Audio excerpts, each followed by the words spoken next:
दुर्दैवी वर्तन काँग्रेसकडून झालं की हेमंत करकरे पोलिसांच्या गोळीने त्यांचे मृत्यू झाला नाही अशा प्रकारचं दुर्दैवी भाष्य काँग्रेसकडून झालं.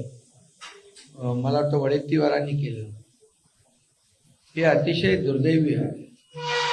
खरं म्हणजे एक भारतातल्या प्रत्येक नागरिकाला चीड आणि संताप आणणारा आहे.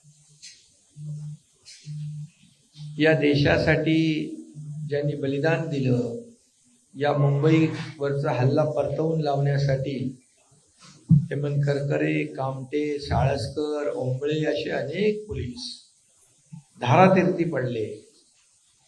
शेकडो मुंबईकरांच्या रक्ताच्या चिंधड्या उडाल्या.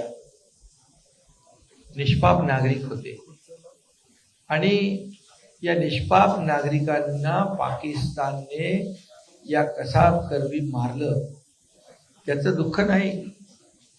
कसाबच्या बिर्याणीमुळे अपमान झाला हे देखील भाष्य त्यांनी केलं. म्हणजे कसाबच्या अपमानाची चिंता, परंतु जे निष्पाप मुंबईकरांचा मृत्यू झाला त्यांच्या मृत्यूची भीती, वेदना, दुःख या काँग्रेसवाल्यांना नाही.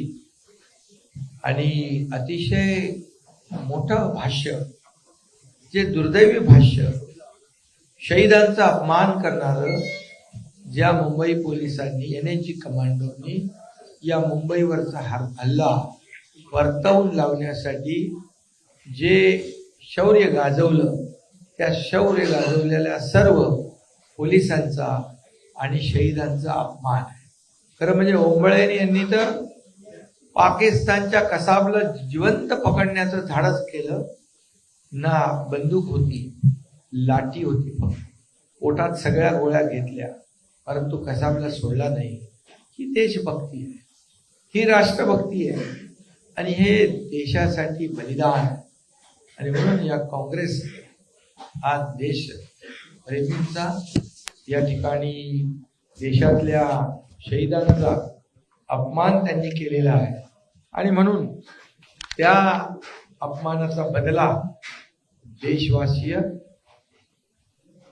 या देशद्रोही वक्तव्य करणाऱ्यांच्या विरोधामध्ये घेतीलच.